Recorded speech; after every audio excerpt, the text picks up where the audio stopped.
नमस्कार, महीना के वीकेंड स्पेशल शो कंपनी नामा में आपका बहुत बहुत स्वागत है। मैं हूं संदीप ग्रोवर। कंपनी नामा एक ऐसा शो है जिसमें हम आपको बीते कारोबारी हफ्ते यानी सोमवार से शुक्रवार की कॉर्पोरेट और स्टार्टअप जगत की बड़ी खबरों के बारे में बताते हैं, साथ ही एक ऐसी खबरों पर भी फोकस करते हैं जिनमें कोई ना कोई विवाद जुड़ा हुआ है। ये हमारा एक खास सेगमेंट है ऑन द रडार, जिसके जरिए हम आपको ऐसी खबरें भी बताते हैं।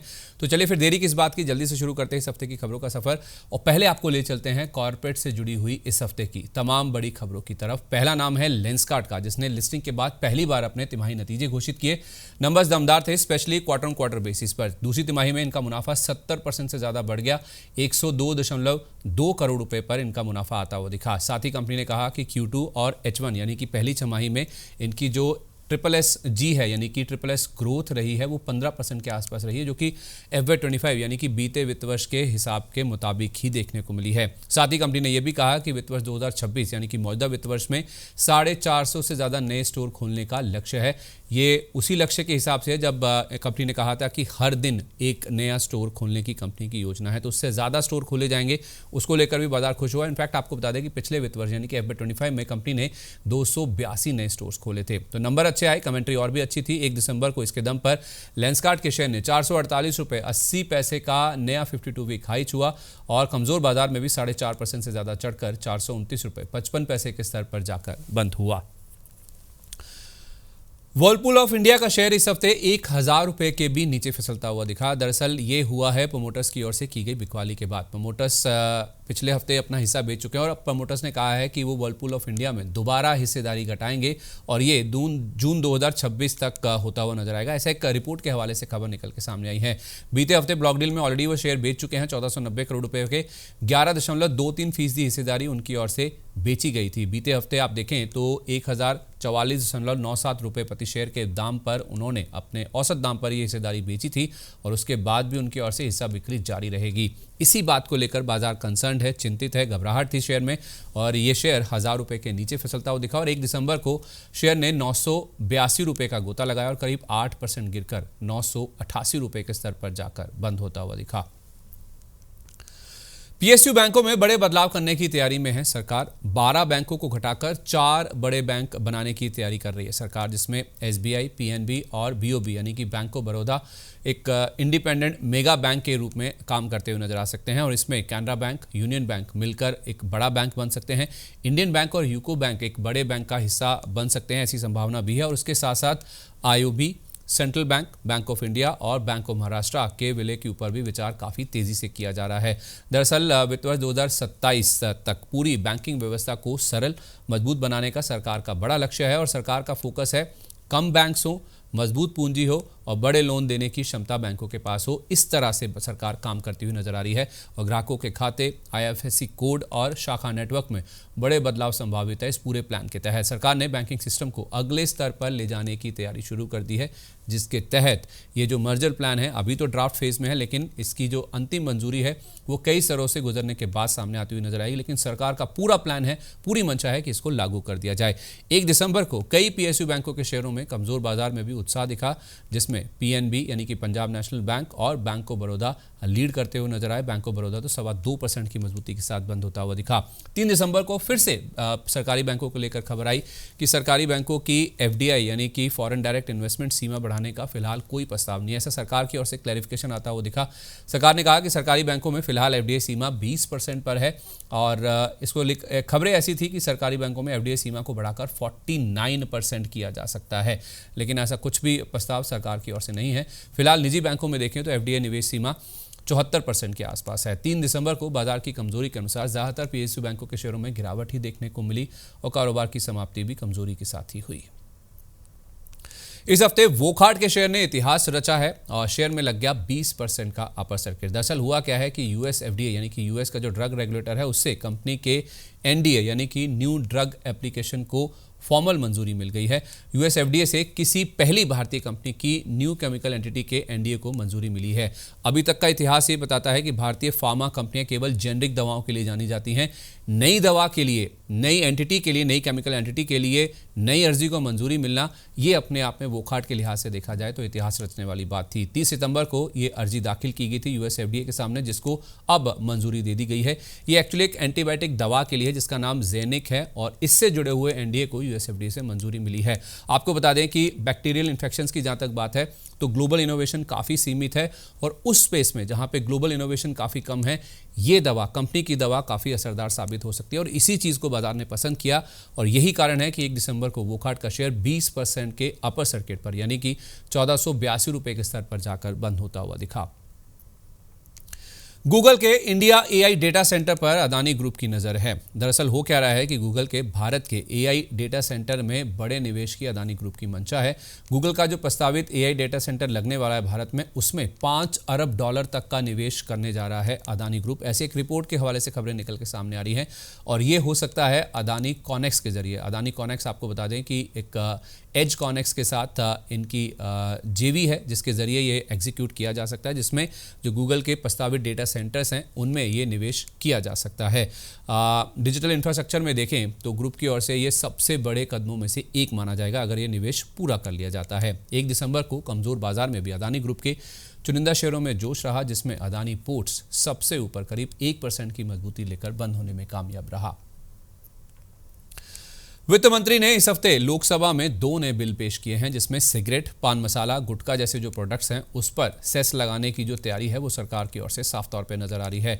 पान मसाला, गुटखा जैसे प्रोडक्ट्स पर सेस लगाने के लिए नए बिल पेश किए गए, जिसमें health national security cess bill 2025 पेश कर दिए गए हैं और सिगरेट पर सेस लगाने के लिए सेंट्रल एक्साइज एक्ट में संशोधन पेश किया गया है। सेस की दरों में कोई बदलाव नहीं होगा और जीएसटी के तहत जिस तरह से सेस लगता है उस तरह से ही लगता रहेगा, लेकिन आपको बता दें कि जीएसटी के तहत लगने वाले सेस को नए सेस से रिप्लेस किया जाएगा और जो टोबैको प्रोडक्ट्स हैं वो अब दोबारा सरकार के रडार पर आ गए हैं। तो ऐसी कंपनियां जो कि सिगरेट के कारोबार में, जिसमें आईटीसी, गॉडफ्रे फिलिप्स ये फोकस में थे। 1 दिसंबर को आईटीसी का शेयर 398 रुपये 20 पैसे तक फिसलने के बाद 404 रुपये 5 पैसे के स्तर पर और गॉडफ्रे फिलिप्स का शेयर 2811 रुपये 90 पैसे तक गिरने के बाद करीब 1.25% नीचे 2838 रुपये के स्तर पर जाकर बंद हुआ, नए बिल्स इंट्रोड्यूस होने की खबर के चलते। आईसीआईसीआई बैंक ने बॉन्ड्स के जरिए रकम जुटाई है। 3,945 करोड़ रुपए की पूंजी बॉन्ड्स के जरिए इस बैंक ने जुटाई है। टियर 2 बॉन्ड्स के प्राइवेट प्लेसमेंट के जरिए ये रकम जुटाई गई है। 15 साल की अवधि वाले जो बॉन्ड्स हैं उनके ऊपर 7.40% का कूपन रेट तय किया गया है। 1 दिसंबर को जब ये खबर आई तो आईसीआईसीआई बैंक के शेयर में कमजोर बाजार में भी हल्की बढ़त के साथ कारोबार की समाप्ति देखने को मिली। ओथम इन्वेस्टमेंट का शेयर इस हफ्ते फोकस में था क्योंकि बोनस की जो घोषणा हुई है उसके बाद शेयर लाइमलाइट में आता हुआ दिखा। बीते शुक्रवार को 4:1 के बोनस इशू को बोर्ड की ओर से मंजूरी मिलती हुई दिखी, यानी कि हर एक शेयर पर 4 बोनस शेयर कंपनी की ओर से जारी किए जाएंगे। बीते शुक्रवार यानी कि 28 नवंबर को इनकी बोर्ड बैठक हुई थी जिसमें यह फैसला लिया गया है। हालांकि अभी भी इस बोर्ड बैठक में बोनस इश्यू की जो रिकॉर्ड डेट है उसके ऊपर कोई फैसला नहीं होता हुआ दिखा है। 1 दिसंबर को जब बाजार खुला तो ओथम इन्वेस्टमेंट का शेयर 2,769 रुपये तक उछल गया था, लेकिन क्लोजिंग करीब 2.5% नीचे 2,639 रुपये के स्तर पर हुई।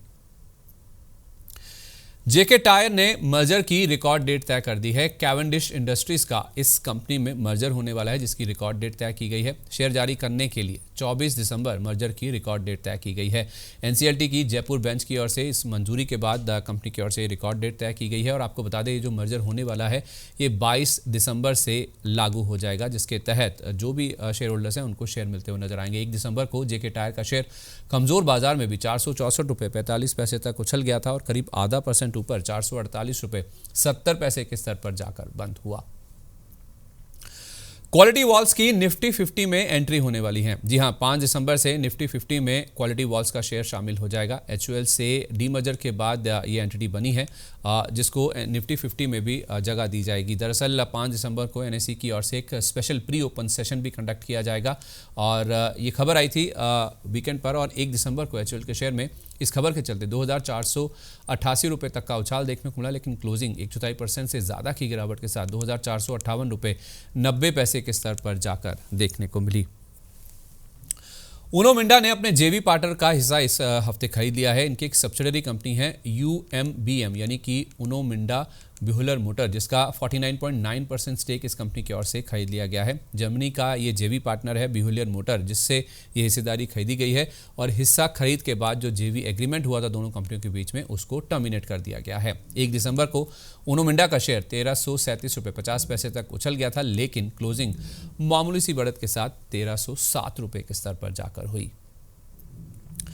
तिलक नगर इंडस्ट्रीज ने एक ऐतिहासिक डील का जो प्रोसेस है उसको कंप्लीट कर लिया है। इन्होंने अधिग्रहण की प्रक्रिया पूरी की है। इंपीरियल ब्लू नाम का इन्होंने ब्रांड एक्वायर किया था परनॉर्ड रिकार्ड से। 3,442 करोड़ रुपए की ये डील थी जिसको कंपनी ने पूरी तरह से एग्जीक्यूट कर लिया है। अब होगा क्या, ये जो कंपनी खरीदी गई, जो ब्रांड खरीदा गया है, वॉल्यूम्स के हिसाब से ये इंडिया का 3rd लार्जेस्ट विस्की ब्रांड है और इस अधिग्रहण के चलते भारतीय विस्की सेक्टर में इस कंपनी की पोजीशन मजबूत होती हुई नजर आएगी। 1 दिसंबर को बाजार कमजोर था, लिकर शेयर भी कमजोर थे, लेकिन शुरुआत अच्छी हुई थी इस कंपनी की। 500 रुपए के ऊपर भी ये शेयर चला गया था एक समय, लेकिन जैसे मैंने कहा बाजार और लिकर शेयरों में गिरावट के अनुसार ये शेयर भी करीब 1% नीचे 470 रुपए 75 पैसे के स्तर पर जाकर सेटल होता हुआ दिखा। टेलीकॉम मंत्री ज्योतिरादित्य सिंधिया जी का इस हफ्ते एक बड़ा बयान आता हुआ दिखा वोडाफोन आइडिया को लेकर। उन्होंने कहा कि आने वाले हफ्तों में राहत की सिफारिशें सरकार की ओर से फाइनल की जा सकती हैं। वोडाफोन की जो पेरेंट कंपनी है वोडाफोन यूके, उससे एक फॉर्मल रिक्वेस्ट का इंतजार किया जा रहा है डीओटी की ओर से। सरकार प्रपोजल को एवेल्युएट करने के बाद अपनी सिफारिशें देगी। सरकार अपना असेसमेंट पूरा करके कुछ हफ्तों में जो सिफारिशें हैं वो दे पाएगी, ऐसा टेलीकॉम मंत्री की ओर से बयान निकल के सामने आया। और उन्होंने कहा कि उनको उम्मीद है कि सरकार को साल अंत तक राहत पैकेज की जो रूपरेखा है वो घोषित होने की पूरी उम्मीद है। सुप्रीम कोर्ट का फैसला कंपनी के लिए है, सरकार की कोई भी सिफारिश इसी कंपनी के लिए होगी, ऐसा भी उन्होंने क्लैरिफाई किया, क्योंकि बाकी कंपनियां भी ऐसी कुछ मांग रेज करने लगी हैं। उन्होंने कहा कि हम सुप्रीम कोर्ट के फैसले की सीमा पार नहीं कर सकते हैं। अगर कोई और दूसरी कंपनी भी वोडाफोन जैसी राहत चाहती है तो उसे सुप्रीम कोर्ट का रास्ता अपनाना होगा, सुप्रीम कोर्ट का दरवाजा खटखटाना होगा। वोडाफोन आइडिया के लिए ये अच्छी खबर थी। 2 दिसंबर को ये कमेंट्स जब आए तो उसके बाद वोडाफोन आइडिया का शेयर 10 रुपये 32 पैसे तक भी उछल गया था, लेकिन क्लोजिंग करीब 2.5% ऊपर 10 रुपये 17 पैसे के स्तर पर जाकर देखने को मिली। बैंक ऑफ महाराष्ट्र में इस हफ्ते सरकार ने अपनी हिस्सेदारी घटाई है। 1 दिसंबर की शाम को खबर थी कि सरकार ओएफएस के जरिए 6% तक हिस्सेदारी बेचेगी, जिसमें 5% हिस्से का बेस ऑफर है और 1% हिस्से का ग्रीन शू ऑप्शन है, यानी कि अतिरिक्त विकल्प है सरकार के पास। इसका ओएफएस का जो फ्लोर प्राइस था वो 54 रुपये प्रति शेयर तय किया गया था, जो कि उस समय के क्लोजिंग प्राइस से 6.3% के डिस्काउंट पर था। 2 दिसंबर को संस्थागत निवेशकों के लिए ये ओएफएस खुला था, जिसका हिस्सा 4 गुना से ज़्यादा सब्सक्राइब हुआ और अच्छे रिस्पांस को देखकर सरकार ने ग्रीन शू ऑप्शन को एक्सरसाइज करने का भी विकल्प चुन लिया। फिलहाल सरकार का इस बैंक में 79.60% हिस्सा है और ओएफएस के बाद ये हिस्सेदारी घटकर 75% के नीचे आ जाएगी। 2 दिसंबर को बैंक ऑफ महाराष्ट्र के शेयर ने खुलने के कुछ ही मिनटों बाद 56 रुपये 10 पैसे का इंट्राडे लोच हुआ, लेकिन क्लोजिंग करीब 1/4% नीचे 57 रुपये 50 पैसे के स्तर पर हुई।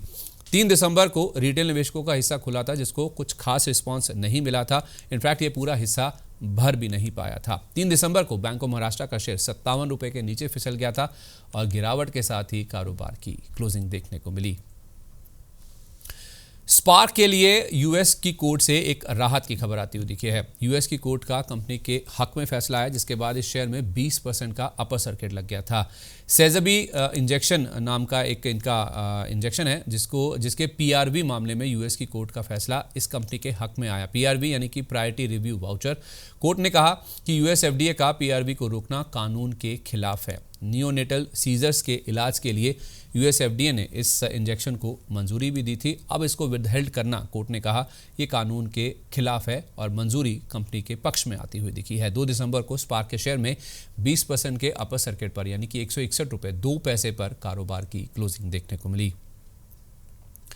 बजाज हाउसिंग फाइनेंस का शेयर इस हफ्ते 95 रुपये के नए 52 वीक लो तक फिसल गया। दरअसल हुआ ये कि 1890 करोड़ रुपए में 2.35% हिस्से की बड़ी ब्लॉक डील इस हफ्ते में हुई, जिसमें प्रमोटर बजाज फाइनेंस की ब्लॉक डील में हिस्सा बेचने की खबर थी। 97 रुपये के भाव पर 19.5 करोड़ शेयरों का बड़ा सौदा हुआ। न्यूनतम पब्लिक शेयर होल्डिंग नॉर्म्स यानी कि एमपीएस नॉर्म्स को पूरा करने के लिए ये हिस्सा बिक्री की गई है, क्योंकि लिस्टिंग के 3 साल के अंदर प्रमोटर को अपना हिस्सा घटाकर 75% के नीचे लाना होता है। और इस कंपनी में प्रमोटर यानी कि बजाज फाइनेंस का फिलहाल 88.70% हिस्सा है। 2 दिसंबर को बजाज हाउसिंग फाइनेंस के शेयर में 95 रुपये का लो लगाने के बाद 7% गिरकर 97 रुपये 15 पैसे पर कारोबार का अंत हुआ।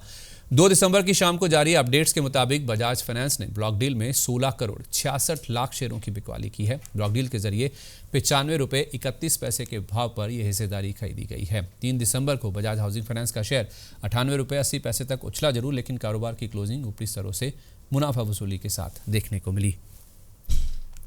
टाटा ग्रुप की कंपनी टाटा कम्युनिकेशन ने यूएस की कंपनी में बड़ा हिस्सा खरीदा है। यूएस की एक कंपनी है कमोशन नाम की, जिसमें इस कंपनी ने 51% हिस्सेदारी खरीदी है और दोनों कंपनियों के बीच में 227 करोड़ रुपए की रकम में ये सौदा तय होता हुआ दिखा है।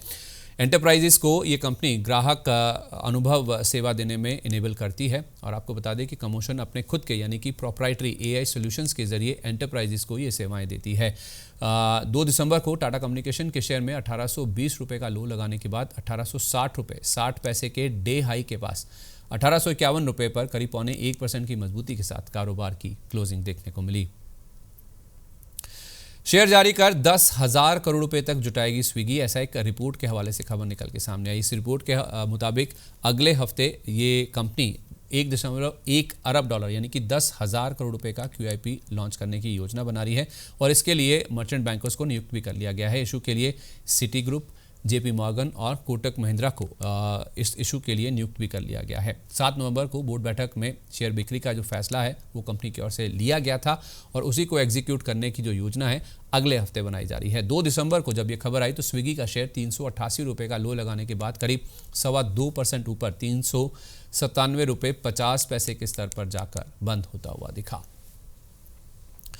अपोलो माइक्रो सिस्टम्स को एक नया लाइसेंस मिला है और ये लाइसेंस मिला है DPIIT यानी department for promotion of industry and internal trade के लिए और इनको ये लाइसेंस अगले 15 साल के लिए मिलता हुआ दिखा है। डिफेंस एयरक्राफ्ट इक्विपमेंट्स की मैन्युफैक्चरिंग के लिए ये नया लाइसेंस इनके हाथ में लगा है, जिस वजह से कमजोर बाजार में भी शेयर में जोश देखने को मिला और एक खबर का इंपैक्ट हमने देखा था 2 दिसंबर को। 2 दिसंबर को अपोलो माइक्रो सिस्टम्स का शेयर इनिशियली 265 रुपये तक फिसला, लेकिन बाद में रिकवरी हुई और करीब 4.5% ऊपर ये शेयर 280 रुपये के स्तर पर जाकर बंद होता हुआ दिखा। SEC के बोर्ड ने राइट्स इशू की शर्तें तय कर दी हैं। इसके मुताबिक 1,000 करोड़ रुपए का जो राइट्स इशू है उसकी रिकॉर्ड डेट 5 दिसंबर तय की गई है। शेयरधारकों को 630 शेयर होने के बदले में यानी कि उसके सामने 277 राइट शेयर मिलते हुए नजर आएंगे। 12.5 रुपये का प्राइस तय किया गया है, जिसपे 79.99 करोड़ राइट शेयर जारी किए जाएंगे। इशू का प्राइस यानी कि राइट्स इशू का प्राइस सोमवार की क्लोजिंग से देखें तो 48% के डिस्काउंट पर था। 12 दिसंबर को ये खुलेगा और 22 दिसंबर को बंद होगा। राइट्स इशू 2 दिसंबर को बंद होगा, ये 22 दिसंबर को बंद होगा, लेकिन 2 दिसंबर को इसका इम्पैक्ट हमने देखा और उस दिन SEC का शेयर 10% से ज़्यादा की मजबूती के साथ 26 रुपये 45 पैसे के स्तर पर बंद हुआ। हालांकि इंटरडे में शेयर 27.5 रुपये तक भी उछल गया था। कैनरा बैंक ने बॉन्ड्स के जरिए रकम जुटाई है और उसके बाद शेयर में हमने प्रेशर बनता हुआ दिखा। 7.55% की दर पर बैंक ने 3,500 करोड़ रुपए की रकम जुटाई है। बेसल 3 एडिशनल टियर 1 बॉन्ड्स के जरिए ये रकम जुटाई गई है, लेकिन ये जो कूपन रेट तय किया गया है 7.55% का, उसको लेकर काफ़ी ज़्यादा कंसर्न्स हैं, जिस वजह से 3 दिसंबर को कैनरा बैंक के शेयर ने खुलते ही 152 रुपये 95 पैसे का इंटरडे हाई हुआ, लेकिन बाद में बिकवाली हावी हो गई और शेयर इंटरडे में 145 रुपये 50 पैसे तक भी फिसल गया था। 2 दिग्गज PSU यानी कि सरकारी कंपनियों ने हाथ मिलाया और इनमें नाम है हिंदुस्तान कॉपर और NTPC का। NTPC के साथ हिंदुस्तान कॉपर ने एक करार किया है। ये करार किया गया है कॉपर और क्रिटिकल मिनरल्स के ब्लॉक ऑक्शन में हिस्सा लेने के लिए। ये दोनों कंपनियां मिलकर घरेलू और ग्लोबल क्रिटिकल मिनरल्स प्रोजेक्ट्स में मिलकर निवेश करती हुई नजर आएंगी। बड़ा करार था ये, जिसका इम्पैक्ट हमने 3 दिसंबर को देखा और उस दिन इस खबर के चलते हिंदुस्तान कॉपर का शेयर 345 रुपये 85 पैसे तक उछला, लेकिन ऊपरी स्तरों से हल्का होकर कारोबार की क्लोजिंग हुई। वहीं NTPC के शेयर ने खुलते ही 329 रुपये का ओपनिंग हाई हुआ और वहां से काफ़ी नीचे कारोबार की क्लोजिंग देखने को मिली। 1 महीने से गिर रहे ऑयल इंडिया के लिए इस हफ्ते एक अच्छी खबर आती हुई दिखी है। सरकार ने दरअसल नुमालीगढ़ रिफाइनरी यानी कि NRL को नवरत्न कंपनी का दर्जा दे दिया है। कंपनी की नुमालीगढ़ रिफाइनरी में बता दें कि 69.33% हिस्सेदारी है। इसमें असम सरकार का भी 26% हिस्सा है और इंजीनियर्स इंडिया लिमिटेड जो कि एक लिस्टेड कंपनी है उसका भी 4.37% हिस्सा है। इस खबर के चलते 3 दिसंबर को ऑयल इंडिया के शेयर ने खुलते ही 420 रुपये का ओपनिंग हाई हुआ, यानी कि उत्साह तो था, लेकिन वो उत्साह टिक नहीं पाया और वहां से काफ़ी नीचे कारोबार की क्लोजिंग डे लो के पास जाकर देखने को मिली। रेलवे सेक्टर की कंपनी आईआरएफसी का 3 साल बाद ईसीबी मार्केट में फिर से एक कदम रखने का जो मूड है वो सामने आता हुआ दिखा है। सुमितोमो मित्सुई बैंकिंग कॉर्पोरेशन यानी कि एसएमबीसी के साथ इन्होंने करार किया है। $300 मिलियन या यूं कहें $30 करोड़ जुटाने के लिए एसएमबीसी के साथ इन्होंने एक एग्रीमेंट साइन किया है। एक्सटर्नल कमर्शियल बोरिंग यानी कि ईसीबी के जरिए 5 साल के लिए ये रकम जुटाई है कंपनी ने और 3 साल से ज़्यादा के अंतराल के बाद हुआ है कि ईसीबी मार्केट में इस कंपनी ने कदम रखा है। 3 दिसंबर को आईआरएफसी के शेयर ने खुलने के कुछ ही मिनटों में 117 रुपये 60 पैसे का हाई तो छुआ, लेकिन बाद में मुनाफा वसूली हावी होगी और शेयर लाल निशान में ही जाकर बंद होता हुआ नजर आया। तो ये थी बीते कारोबारी हफ्ते की कॉर्पोरेट जगत से तमाम बड़ी सुर्खियां। अब आपको ले चलते हैं हमारे खास सेगमेंट की तरफ जिसका नाम है ऑन द रडार। और इस सेगमेंट में हम आपको ऐसी खबरों के बारे में बताते हैं जिनमें कोई ना कोई विवाद जुड़ा हुआ है। चलिए आपको ले चलते हैं पहली खबर की तरफ जो कि इस हफ्ते टॉक ऑफ द टाउन थी और वो है द्रोणाचार्य को लेकर। द्रोणाचार्य में इस हफ्ते 20% का लोअर सर्किट लगता हुआ दिखा। दरअसल हुआ क्या, मार्केट रेगुलेटर सेबी ने इस कंपनी और इस कंपनी के प्रमोटर्स पर 2 साल तक के लिए बैन लगा दिया है। शेयर बाजार में कामकाज करने के लिए 2 साल तक का बैन लगता हुआ दिखा है क्योंकि सेबी ने इस कंपनी पर और इसकी जो संबंधित एंटिटीज हैं उनके ऊपर 75 लाख रुपए का जुर्माना भी लगाया है। आईपीओ की रकम के गलत इस्तेमाल के चलते कंपनी के ऊपर एक कड़ी कार्रवाई होती हुई दिखी है और इसी के चलते शेयर ने 45 रुपये 38 पैसे का रिकॉर्ड निचला स्तर भी छुआ था। उस दिन प्री आईपीओ निवेशकों को फायदा पहुंचाने की कोशिश की गई है और प्री आईपीओ निवेशकों को बेहतर दाम पर एग्जिट दिलाने में मदद की जो कोशिश है वो कंपनी ने की है बेहतर दाम पर और यही कारण है कि निवेशकों को गुमराह करने की जो कोशिश है वो भी कंपनी की ओर से की गई है। कैसे किया गया? नतीजों में इस कंपनी ने अपने रेवेन्यू और मुनाफे दोनों को बढ़ा चढ़ाकर दिखाया ताकि दाम बढ़ाए जा सकें और जो प्री आईपीओ निवेशक हैं उनको एक एग्जिट रूट दिया जा सके। 1 दिसंबर को द्रोणाचार्य के शेयर में 20% के निचले सर्किट पर 45 रुपये 38 पैसे के दाम पर जाकर कारोबार की समाप्ति देखने को मिली। नियमों की अनदेखी एचडीएफसी बैंक पर भारी पड़ती हुई नजर आई है। आरबीआई यानी कि बैंकिंग रेगुलेटर ने बैंक के ऊपर 91 लाख रुपए की पेनल्टी लगाई है। बैंकिंग रेगुलेशन एक्ट के कुछ नियमों के उल्लंघन के चलते बैंक के ऊपर ये जुर्माना लगता हुआ दिखा है। केवाईसी यानी कि नो योर कस्टमर से जुड़े कानूनी और रेगुलेटरी नियमों के पालन में बैंक की ओर से कुछ कमियां देखने को मिली है। बैंक ने एक ही लोन कैटेगरी में कई बेंचमार्क अपनाए हैं, ऐसा आरबीआई की जांच में निकल के सामने आया है। 1 दिसंबर को एचडीएफसी बैंक के शेयर में 1017 रुपये 50 पैसे का ओपनिंग हाई हुआ इस खबर के बाद, लेकिन बाद में शेयर में बिकवाली हावी हो गई और करीब आधा % गिरकर ये शेयर 1002 रुपये 90 पैसे के स्तर पर डे लो के करीब जाकर बंद होता हुआ नजर आया। तो आज के एपिसोड में बस इतना ही। खबरों के सिलसिले को यहीं पर विराम देते हैं, पर अगले शनिवार को आपसे फिर मुलाकात होगी इसी समय नई खबरों के साथ। तब तक आप जुड़े रहिए मनी 9 के साथ। और हाँ, विदा लेने से पहले एक ज़रूरी बात, मनी 9 आपके लिए लेकर आया है मनी 9 प्राइम मेंबरशिप, जिसमें हमारे एक्सक्लूसिव कंटेंट को देखने के लिए, अपनी स्टॉक्स और म्यूचुअल फंड पोर्टफोलियो से जुड़ी उलझनों का जवाब पाने के लिए आप सब्सक्राइब कीजिए हमारे प्राइम प्लान्स को। ज्वाइन करने के लिए मनी 9 के किसी भी वीडियो पर जाइए, ज्वाइन बटन प्रेस कीजिए, प्लान चुनिए, पेमेंट कीजिए और बन जाइए हमारे प्राइम मेंबर। एक और ज़रूरी बात, अगर आपको हमारा इस हफ्ते का शो अच्छा लगा है तो नीचे कमेंट बॉक्स में अपनी राय हमारे साथ ज़रूर शेयर करें और अपने दोस्तों को, रिश्तेदारों को, सहयोगियों को भी इस वीडियो का लिंक ज़रूर शेयर करें। नमस्कार, हैप्पी वीकेंड।